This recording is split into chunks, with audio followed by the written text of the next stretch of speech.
This meeting is being recorded. Greetings and welcome to Mount Olympus. I am Hercules Invictus, and today on Legends of Hercules, I am honored to have two individuals, Mark Welser and Gavin Higginbothom, who were very closely associated with the Savage Dragon series, which I recently discovered and have created a group with very few people in it right now, but lots of information. So we are going to explore Gavin's journey, and we are going to explore Mark's involvement with that journey and learn a bit more about the Savage Dragon and the mythic gods in that series. But first, my impressions of Gods of Brutality, issue number 4. Nick has won the girl of his dreams, or has he? The Lava Queen has been soundly defeated, or has she? The Mud Witches have benefited from the unholy powers contained in a hellish heart, or have they? Hercules' mighty right hand is now out of commission, or is it? And Thor seems to have become wiser, more thoughtful, more reflective. But for how long? The 4-issue miniseries is indeed ended, but the Gods of Brutality saga still continues in the winter of this year. But do not fret, fans, for in the coming season and leading to the second adventure, the Gods of Brutality graphic novel and the coming of Dracula as a luchador. Ta-ta! Anything you care to add to that, Mark, that we should be looking forward to? We have figures, we have maybe action figures, we have all sorts of stuff being talked about. Anything new since last time we spoke? No, I think that's everything. I have designed the little muscle guys since the last time I talked. I don't know if I can show them. I think Gavin's probably saw them. I showed them to you, right? Yeah, he did. Yeah, Gavin sees everything that I do. I give him all my sneak peeks. So don't tell anybody that you saw this. But no, I think that's it. That's covered everything from Yeah, Joseph said those were coming, and I said, hey, that's awesome. I can visualize that very clearly. Yeah, maybe I'll send some to you after the show so you can take a look at them. I won't tell anybody. Right. As long as nobody hears us talking about it right now, we'll be good. Now, Gavin, as I explore the Savage Dragon saga, especially the parts with Hercules and Godhome and Godworld and Godtown and all the other mythic gods, your name appears fairly often. It appears in the credits for the issues, and it also appears in the letter pages. And Mark, thanks for telling me about those letter pages. I could not have imagined what that was all about until you introduced it to me. And wow, there's a lot of letters in each issue. Yeah, it's the longest, I think, letters column, at least currently. Most comics don't do letters anymore. I don't know. I can't think of a book that had a longer letters page, because sometimes it goes for like 7-8 pages. Mm-hmm. I would think, because people have a lot to say, and now that everything's on the internet, I think most people aren't sending letters in anymore. They're just talking online. Yeah, sadly true. Right. Except for there was the one issue where there were no letters. Gavin, what issue was that? That I can't remember. Stumped him already. You did, yeah. Wow. So, Gavin, how did you get involved in the Savage Dragon? What inspired you to take the artist's way? Well, originally I'd seen Eric Larson's work on Spider-Man. I'd picked up a trade for Revenge of the Sinister Six and loved it. But at the time, I didn't really have a lot of spending money. So I reread that a lot. But Savage Dragon is just something I heard through Wizard magazine. And I'd see interviews with Eric, reviews of the book, and I thought, this looks really good. And eventually I saw an issue of it in my comic shop, picked it up, fell in love, and I have been obsessed ever since. Thankfully, over the years, I've got to know Eric pretty well as well. But that began through going online 2000, joining a Savage Dragon message board, where I met Mark and several other geeks called the Brotherhood of the Fin. And through that, just the obsession grew, and then Mark and I and a few others got to work on Savage Dragon Companion, which was like a source book essentially, and it went on from there. And that was my first time I had my name published in print, which was pretty cool, even if it was spelt wrong on one occasion. But never mind, there's a lot of typos in there. Was Have it you worked spelled wrong? on other- Oh, go ahead. Companion? So was that? What was it spelled wrong in the companion? Yeah, but my name was on the credits twice, and once it was spelled correctly, the other time it was not. So In both versions? I think so. Yeah, there were different typos across both books, but I think my name was spelled wrong once on each, and correctly on once. We can blame Matt Talbot for that, I think. Yeah, absolutely. There was more than one companion, or No, it had a prototype version that came out, or okay.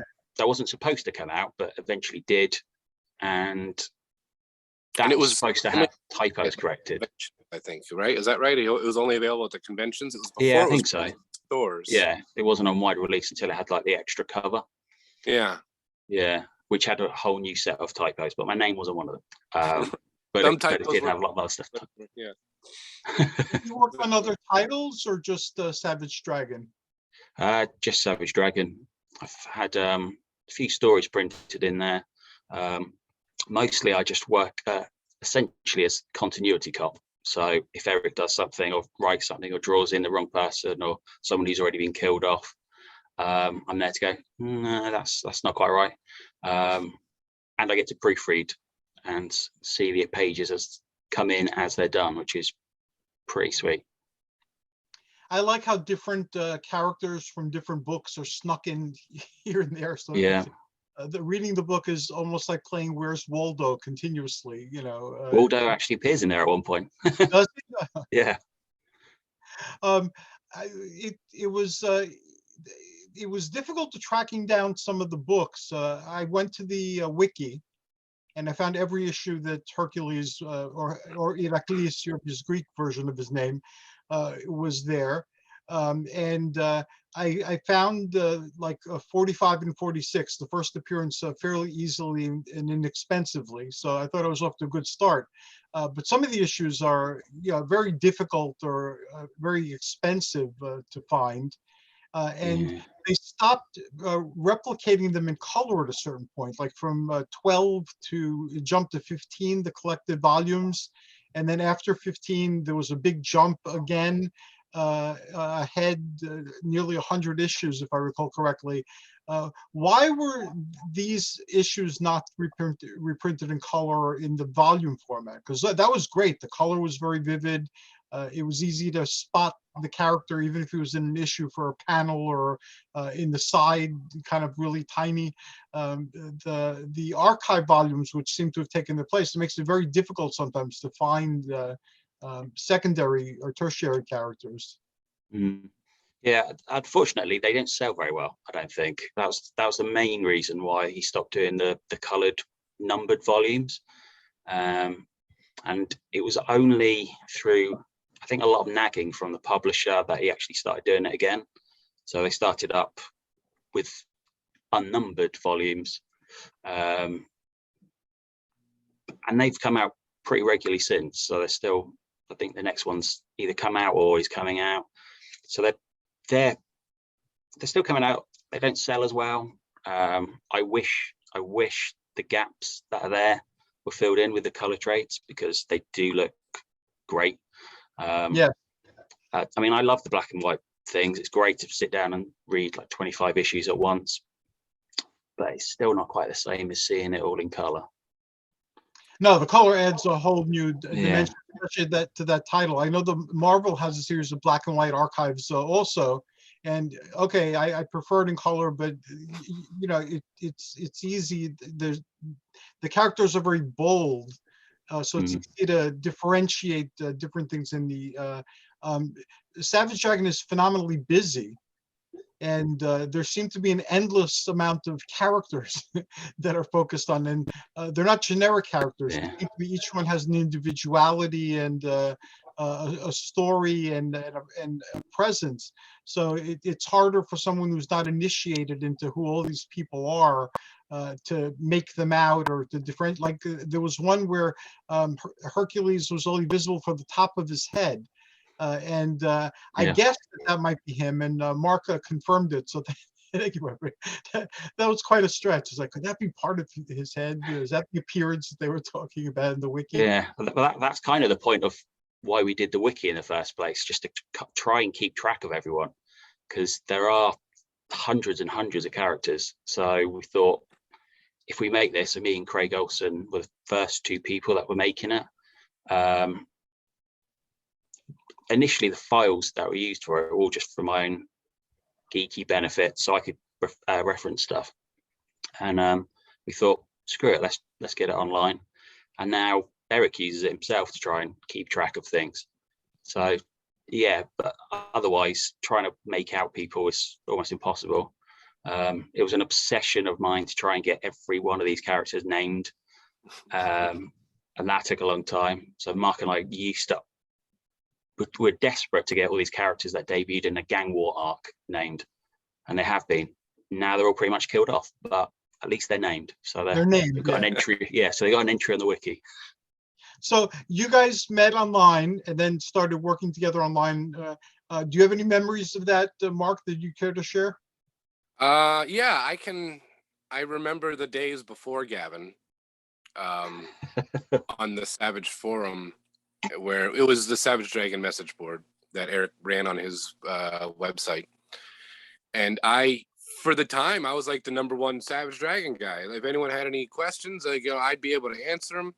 I was the super nerd because it was like the only book that I was reading at the time. So it was all in my DNA. And I'm walking around, I'm top dog, I'm like, I'm #1 fan. And then this kid Gavin shows up, he's like, yeah, I got all these spreadsheets of these characters of when he basically had a Wikipedia before there was a Wikipedia, right? Just had it on his computer. And I was like, all right, well, here's a crown, Gavin. I guess I'm done.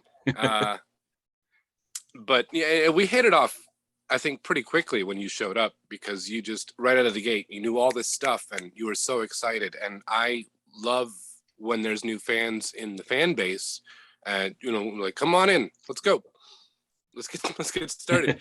And we had a website, was the Brotherhood of the Fin, that Joe Schuler designed. I don't remember whose idea it was to start that, but there was I think it might have been his.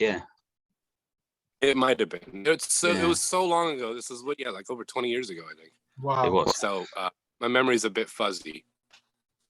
And we wanted to do character bios for every character in the book, and also give them visuals so people could know who they were, like full body visuals, like the old Marvel handbooks and the who's who, whatever, the DC who's who.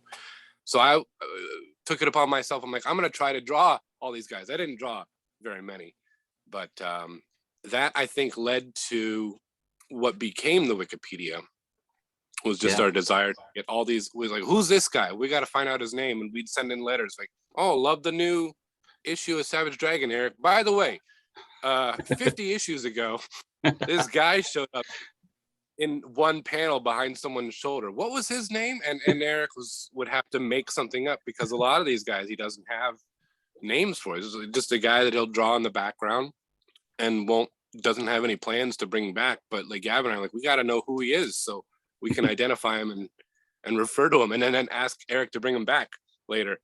Yeah. Only to be killed. Yeah. Remember this guy? He's still floating around. Why didn't you kill him yet? But yeah, it worked. And then Gavin just had all this knowledge, and we did the companion together because we were the two big resources for Savage Dragon information. And Eric came to you. Yeah, he did. Yeah. And I think originally I'd messaged him and said I'd quite like to be involved. He was like, "Oh, good, I'm glad you are." Was that what it was? Yeah, I think it was like that. And then it was we put that together for the 100th. Was it 100? Yeah. Yeah, but we didn't have the last few issues because they hadn't been drawn yet. Yeah. I think so. Eric had to do the last couple entries himself to fill in what the last few issues were. That was a great project to work on. Something I would love to do again, but also kind of am glad we're never doing again, just because of headache it was. It was. All this back and forth, everyone's fixing each other's typos and making new ones. There was a lot of that. Yeah, and then I think Gavin probably, I think, made his biggest impact when the Savage World came about. I think Eric was trying to figure out what to do with time travel. You've read them, right, Hercules? 75. When he switches over to dimension. I read the mythical parts. Now I'm reading them. Okay. I'm reading the whole story. Now that I have a mythical picture, I started with the volume 9 collected in color, and I'm going to be reading them through so I get the bigger story that's happening in the background. All right. Well, essentially, what happened was there was a time travel character who went back in time, changed a bunch of stuff, but then was killed as a child. So everything that happened before that he'd tampered with had been undone. So Eric was like, I got to figure out everything that would have changed from this point. What did he inspire or affect? And then Gavin had this list of like, well, this wouldn't have happened, this wouldn't have happened, this would have happened this way, and this and this and this and this and this. And I think Eric saw that and he's like, oh, I gotta get this guy to help me out in everything in the future. I think, was that pretty much where it started? Yeah, for you? Yeah, I think I posted that on the Fin Addicts online list serve. Yeah. And then maybe afterwards I posted it on the Savage forum, I think.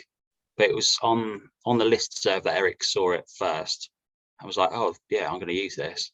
So he changed things. So he added dialogue in some of the issues so that he could bypass some of the stuff that would have changed, because he obviously didn't want those things to happen. So he cheated a bit, but it worked. But yeah, that was definitely the first thing where I actually made quite a big list that he used, which was a thrill, frankly, to see that. I was like, oh wow, that's worked. I think one of the things that he did change was with the gods, because I had said that there wouldn't have been an invasion and he wanted it to still be an invasion. So he sort of fudged it a bit by changing, I think just changing the timeline so that they didn't just come from Dark World. It was another version from another timeline, but that worked out as well. So never mind. Yeah, there was one issue where the gods seem to be killed, including Hercules. Then, like 2 issues later, there he's back again. So I figured when I reread everything, maybe I'll find that detail. I tried skimming through it to see if I could get some clarity, and I didn't. So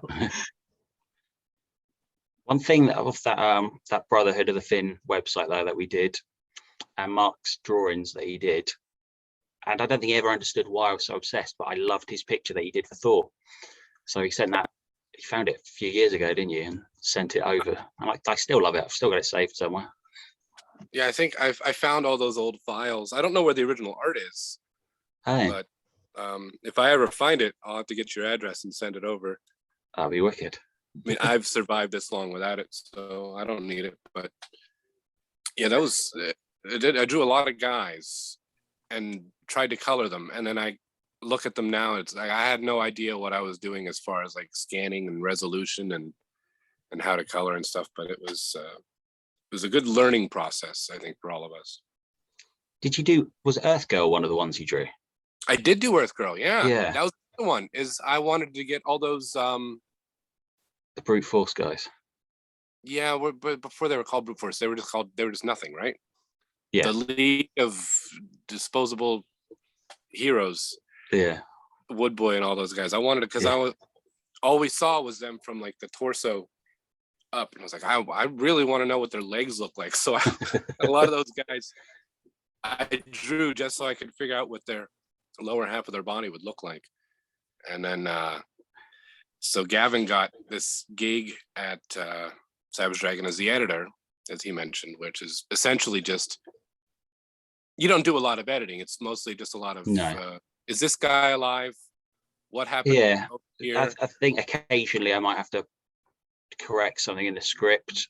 Yeah. Like, I think there's not that often that I'll need to, but like there's a couple of times where he said something minor. Like, I remember at one point, Octopus, when he was killed, his tombstone had a different name on it than was established Oh no. when Alex and Howard broke him out of prison. And then there's another one where Emperor Kerr, I think it's when he was sending all of his poison pods out into all around Earth, and it was something really minor, but it was like the different amount of days that of satellite information that was beamed into Dragon's head. He said it was 3 days or something. I said, oh, I think it's 5 or whatever it was. But yeah, I mean, it's all pretty minor. Otherwise, it's just pointing out typos or yeah, you can still use this character, they're still alive, or no, don't use them, they're dead. But that's a lot of it, to be honest. Yeah, it's not like they're in the traditional sense of comics where No. they're making decisions and telling, Hiring people or firing people. yeah, and telling people Yeah, what to I don't do that. this guy. I mean, you can make suggestions, but Yeah, and then you got that gig doing editor, but yeah. It's still nice to get a credit in the book. But It is. Eric let you write some backup stories. Yeah. What that was all about. Well, it was. I'd been pitching those backups for years as well, and he always either flat out hated them or said, there's potential there, but I'd do it like this, and I'd go and try and make changes. But like from the initial rejection, I was like, oh no, I'll just bin that one off. I'll forget about that. I'll try something else rather than try and fix the problem. And then eventually, Frank Fosco, who'd contributed numerous issues of back issue material, I messaged him and said, don't suppose you fancy drawing one of my stories? So once he was on board, Eric was like, yeah, whatever. Yeah, Do what you that's an want. easy sell when Frank's involved. Yeah. And then I chose Zeke, who is one of the gods. And I got to bring back Atlas, who had only appeared once before. And I was like, I want him back. So I did. That was good. But yeah, and then I got to do a few more. And then I could finally get one with you, which was like the ultimate fanboy dream. What's that, Hercules? What did you guys team up on? Which I saw the cover of it. What's the story about? It was a brute force story. Gavin hits me up one day and says, would you want to do a backup story in Dragon? And I said, essentially, like, it's the only thing I've wanted in my life for the past 20 years. So yeah, let's do it. And I don't know if you had the story already or if you came up with it later, but he sent me. I think I had a rough idea, but Yeah. I think it was just a case of I wanted to bring him back, and that might have been as much of it as I'd come up with at that point. And he sends me this plot of brute force, and it started off with them like in the woods, and I said, already I love this because I don't have to draw buildings, I don't have to draw spaceships, I don't have to draw castles or anything, just a bunch of trees. And I got to know those characters that I really wanted to see come back: the Metal Lad and Wood Boy and Bubble Boy and Water Lad. Now I'm getting the names wrong. Metal Man, Water Lad. Yeah. And Bulkhead. I like when Gavin gets to do stories because he digs out these old obscure guys that you haven't seen in a long time. And for guys like me, it's like, I want to see those obscure guys. I want to see what they're up to. You know, we've all seen Dragon and Star, but what's Melvin Mouse up to? You know? Yeah. See, Melvin Mouse is one source of embarrassment I do have, in that I remember Eric emailing me saying, have we ever seen Melvin Mouse's body other than his head? And at the time I said no. So he went off and drew him as like a Mickey Mouse thing. And as soon as I saw it, I was like, oh crap, like we've seen him wearing his like hillbilly outfit, his overalls. I mean, it's still basically this type of outfit, but more of a cartoony version. Maybe he just came back from a cartoon party. Yeah, maybe. But yeah, I do remember seeing that. I think, So- got that wrong. Yeah, we got to do a brute force story, and it was like a dream come true for me to get to contribute to the book, to get to have my artwork in the book, and we should do another one at some point. Yeah. Because we still don't know what's going on with brute force. They need to come back. I think they were gonna, last time when we saw them, they were gonna go after Dart, but she's kind of been taken care of. Yeah. Well, it doesn't need to stop them. They can still go for it. Right. Yeah, There's another Dart. They can get it wrong. that's true. Go after the wrong one. I did have another idea for it, Mhm. where they did mistake someone else for Dart and then get all their asses kicked, but Eric didn't like that idea, so never mind. It's more of a deadly duo territory. It's more kill cat. Yeah. Never mind. It was worth a try. Eric has been drawing this character since he was very young, from what I was able to gather from YouTube videos and from reading things in the books and on the internet. Has he I know he's worked on other titles like Spider-Man that you mentioned, but has he developed any other characters like he has Savage Dragon, like that had their own books, or is Savage Dragon his only? He's had loads of spin-offs from Savage Dragon, Okay. some of which came from his childhood as well, like Deadly Duo, Star, some of Freak Force, Vanguard, but Dragon was always the one that he always wanted to do. And like the fact that he still draws the character he drew when he was a kid, now as he's like 60 or nearly 60, it's just amazing. It's like living the ultimate like geek dream. It's amazing. I can't think of, there's most of the characters that he's put out there have all been Dragon related, because I think he just wants to build that world. Jack Champion, I don't think is tied into the continuity of Dragon, or at least not yet. No. I'm sure he'll show up at some point. And Herculean, I don't know, is he? No, he showed up in Dragon. too, Yeah, didn't he showed up. Okay, so that's tied in too. What's I guess Herculean about? That sounds that sounds like something. Herculean was a story that Eric did for 24-hour comic day, which is I guess, I don't know, it's an event, but it's basically an exercise where you try to challenge yourself to do 24 pages of a comic in 24 hours, essentially a page an hour, if the math is correct, which I don't know, you'll have to check that. Where you write and draw the whole thing in 24 hours. And Herculean was just like a generic superhero who stops a bank robber, while across the street there's a diner where two friends are talking about a breakup. But Herculean, I mean, this fight's going on at the same time. It's good, but he doesn't have any dialogue, and he's not much of a character, Herculean. Okay. So you're not, I mean, if you're looking for more mythology stuff, you're not going to get it from Herculean. It's basically just a Superman who punches for a couple pages. Okay, so I'll It's skip great, that. but I definitely recommend it, but not if you're looking for more. I'm in my 60s now, so I found that if I narrow the focus of what to the things I really feel passionate about, life is better, regardless of whatever challenges might be there. I'm focused on my passions, and again, there's more life behind me than there is ahead of me, so I might as well just enjoy every second of it as much as I can. So I'll skip on Herculean. Unless That's fair enough. path, like in a bargain bin or something, and it's like, oh, I know about this, and I'll check it out. The mythology of Savage Dragon is interesting, and what I found confusing was some of the things that you touched on, like the time travel, and there seem to be alternate dimensions and versions of characters, and time also goes in real time as well. I'd read that, so toward the latter part of the series there was Malcolm Dragon, and the series seemed to focus on him a great deal.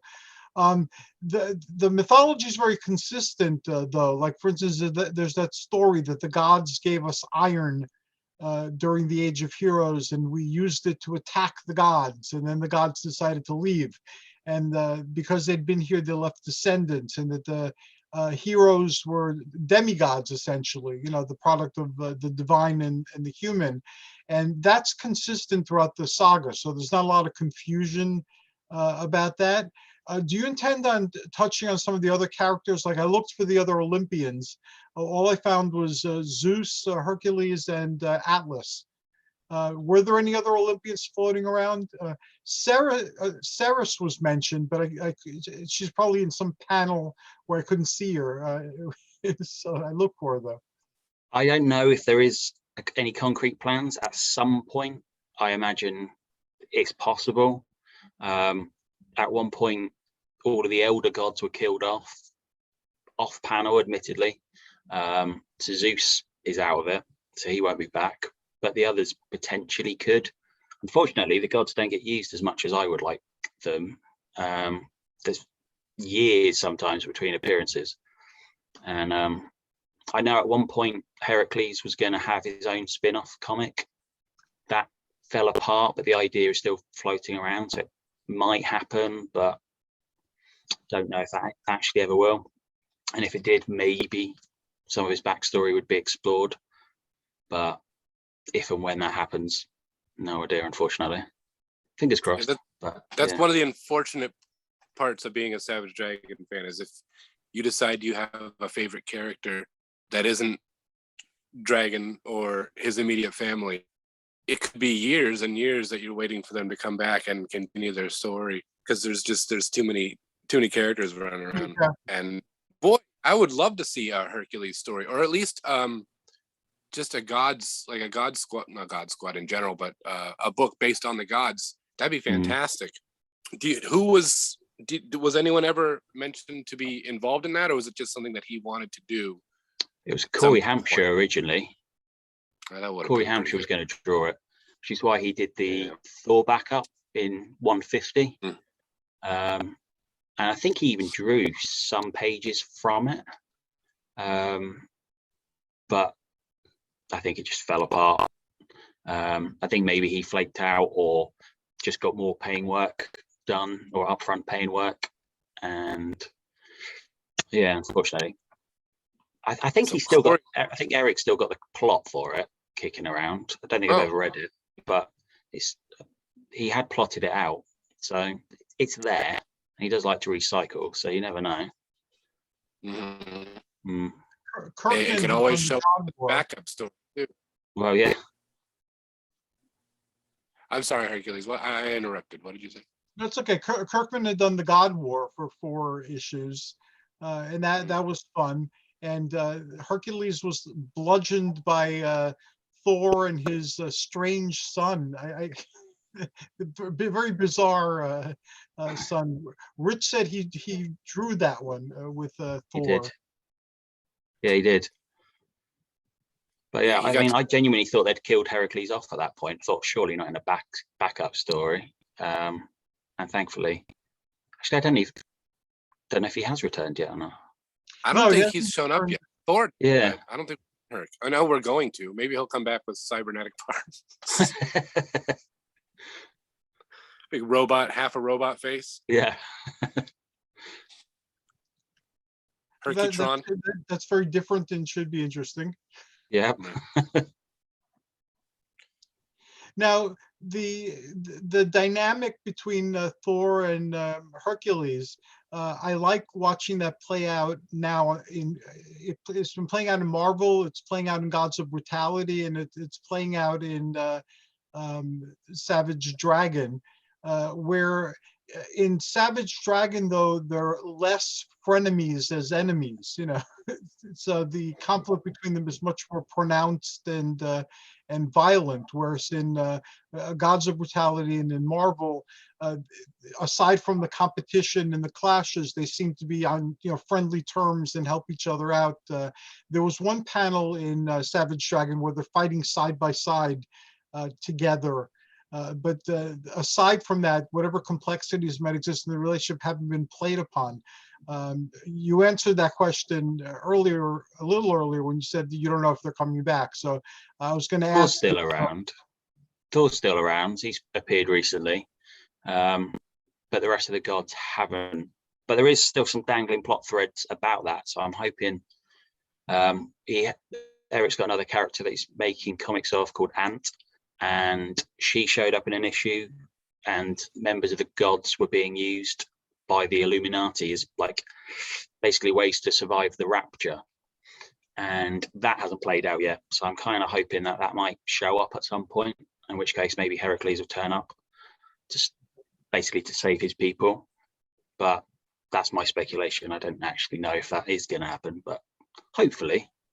Yeah, that would make sense. That'd be a good place for him. Now, you guys have had this dream come true. You know, you started out as fans. Now you're involved in the creative process of bringing the book into reality.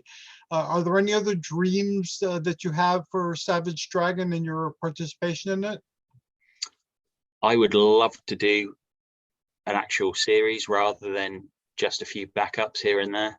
I had spoken to a guy I've collaborated with before, Scott James, about doing something. That fell apart, unfortunately, but I still would like it to happen at some point, whether or not it's with those characters or someone else. But that would be the dream, is to actually get a spin-off. Unfortunately, spin-offs for Savage Dragon don't tend to do that well, sales wise. So whether that would happen or not, don't know. Future looks gloomy. But it's still there. The dream's still there. Good. Mark, how about you? Any dreams that you have with Savage Dragon?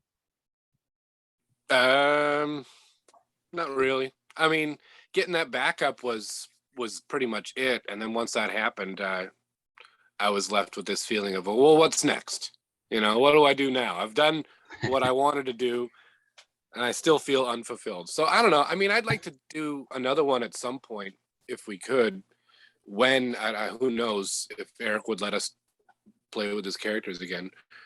But for the most part, I'm just enjoying the book happen, and not knowing what's going to go on, and just always being surprised at every issue. Although now it's going to be what, June that we're not going to be able to read it till? Yeah.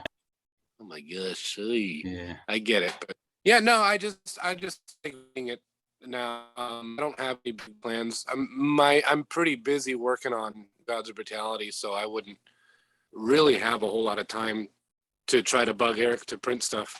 Although there is, you know what? Nick Justice brought this up on your last show. There was that Super Freaks book that's coming out. Yeah, where the Savage Fincast boys were celebrating 10 years of their Savage Dragon podcast, and they wanted to put out a book to celebrate Dragon that they were just going to print on their own and give out to fans on the show, like as prizes or something. Got a hold of a bunch of people and said, we want to contribute a story or two. And Gavin and I are both involved in those. Yeah. And then Craig got Eric's permission because he didn't want to do it if Eric said no. But Eric's like, yeah, go ahead. And once it was finished, sent it over to Eric to look at. And Eric's like, yeah, this looks great. We want to print this as an image book. So we're going to be having, I guess, so we're going to be involved in that. That's like our own book, right, Gav? Yeah, that's true. Yeah, I completely forgot about that. And it should be solicited, I think, in the next round of solicitations. So, yeah. But, yeah. And I got to ink the cover over Eric's pencils, although I inked it several years ago.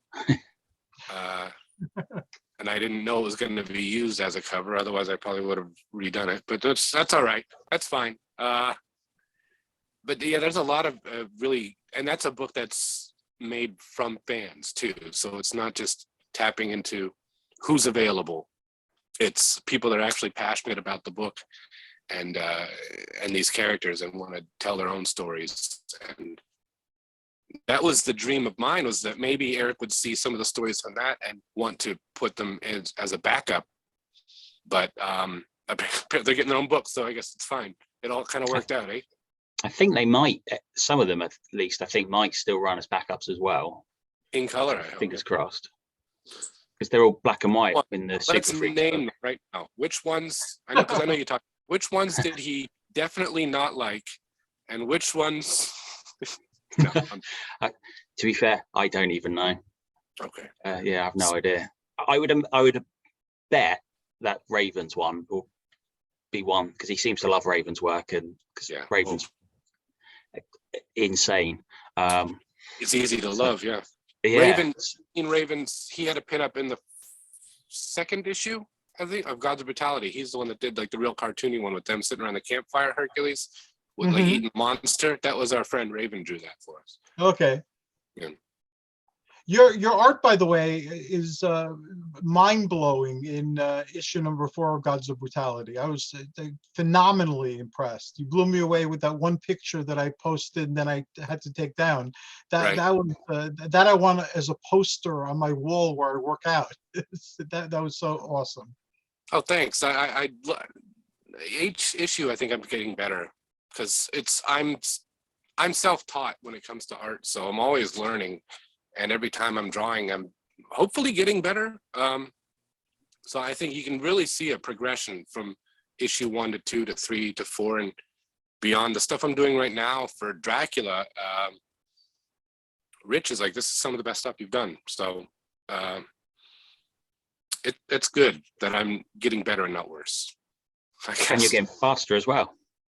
Yeah, I'm getting a little faster.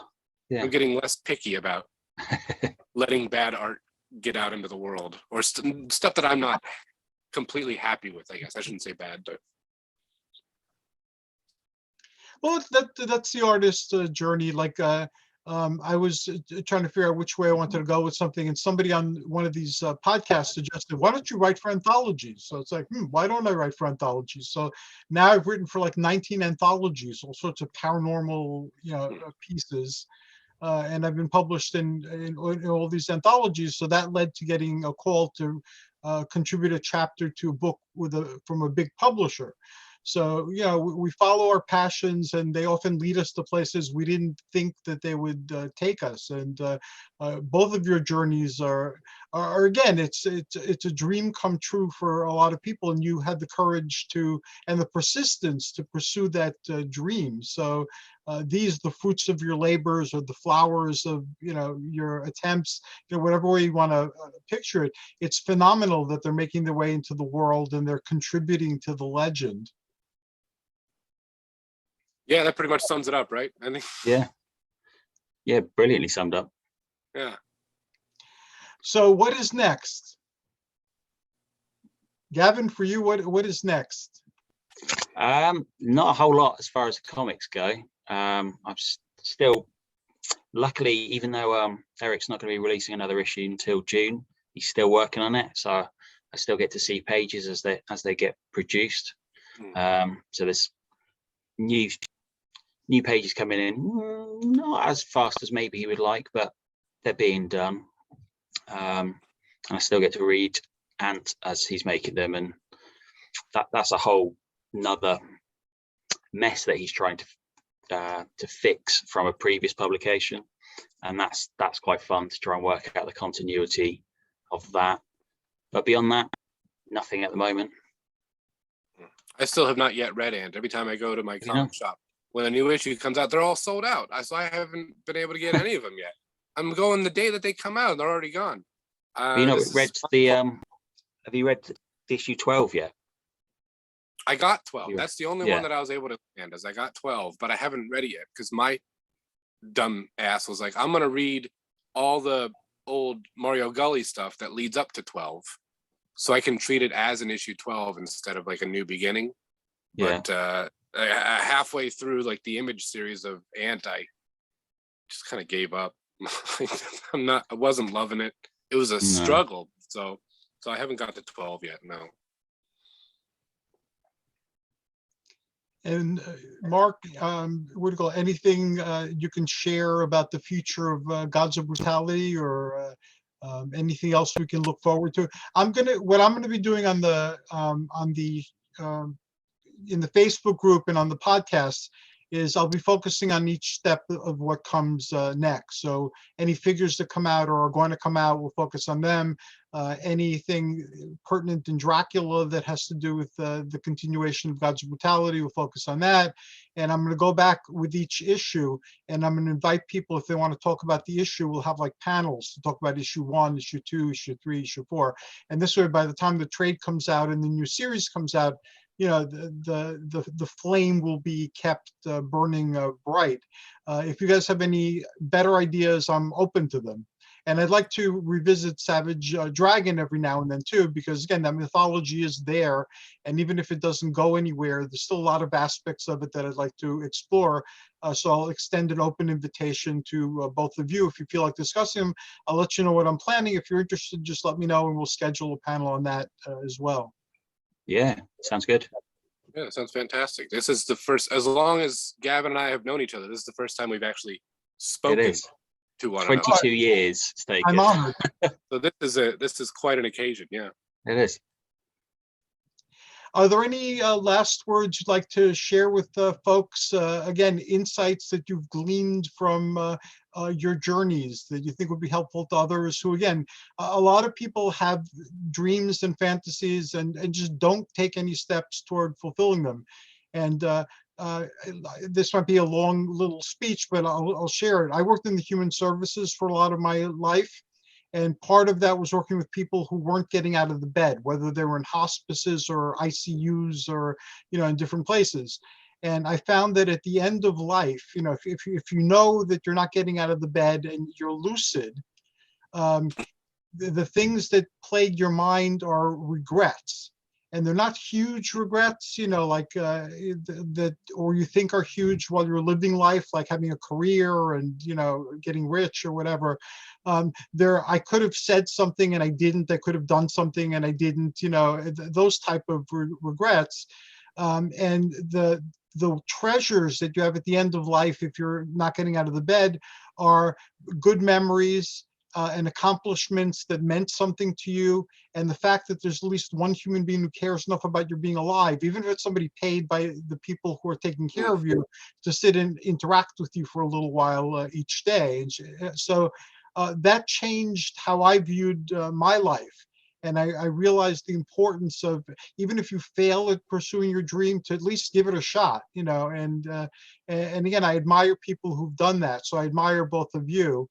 That's why I always ask the question, you know, what encouragement can you give to others? Anything I guess I would say is, if you're nervous about, like, especially now with social media, it's so easy to contact creators that you love.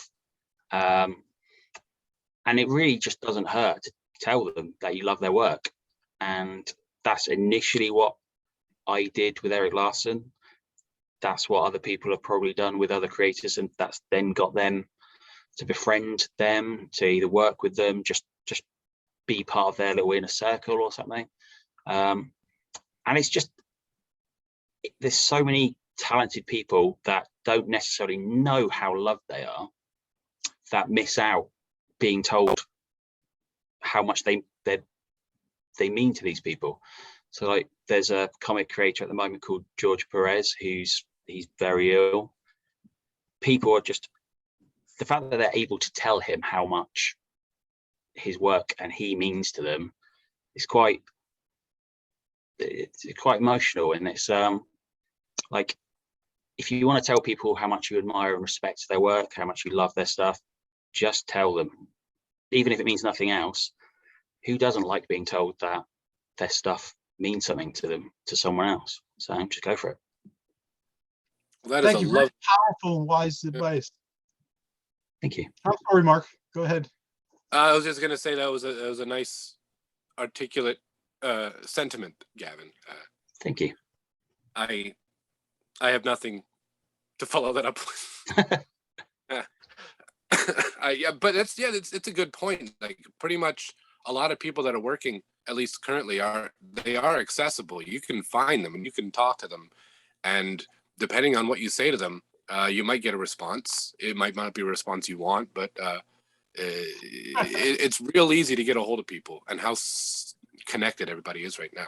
I couldn't have imagined before the Savage Dragon forums, Eric Larson, like even knowing how to contact him. He seemed like a million miles away. Like he's a rock star to me, you know?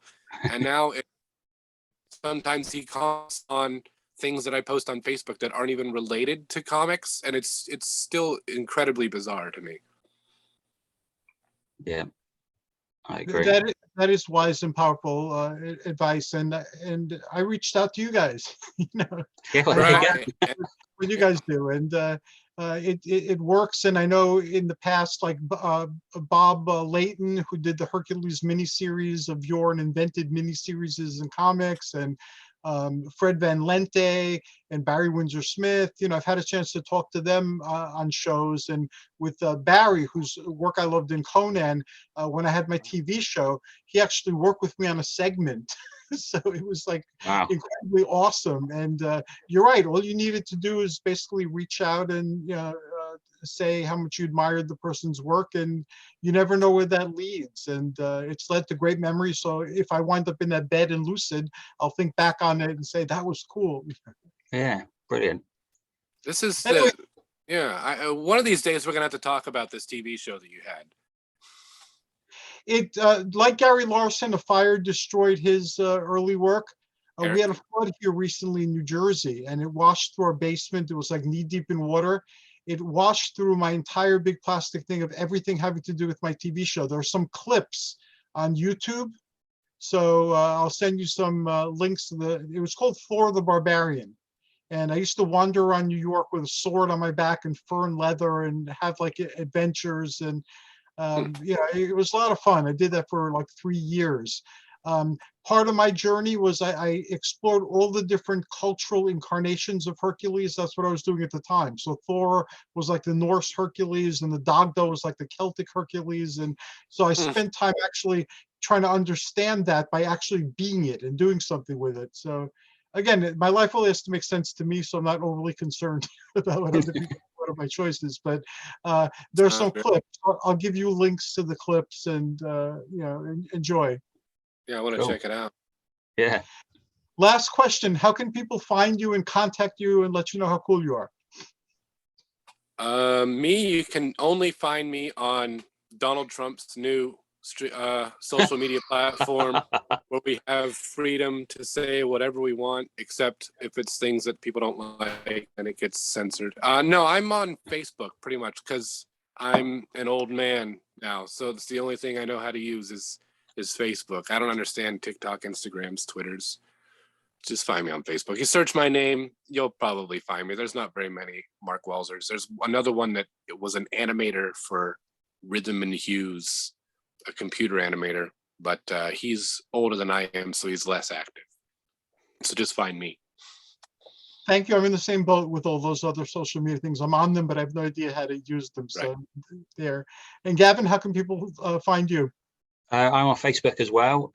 There is a few of us, bizarrely, of Gavin Higginbothoms, but you should be able to figure out which one it is. And I am on Twitter at Gav Higginbotham. And I pretty much only talk about comics on there. That's about it. But yeah, I like to geek out about comics. Thanks to both of you. I had a great time. I learned a lot, and I'm looking forward to doing this again. Thanks to anybody who's watching this on YouTube. Like Mark, I'm new with technology, even though I've been around for a long time. And so my YouTube videos are not polished yet, but they're there. So you can enjoy them. And just like with the TV show, I had no idea what I was doing there as well. And it became a journey. This is a journey too. Thanks for tuning in. And until next time, this is us wishing you joyous journeys and amazing adventures. Take care, everybody. Thank you.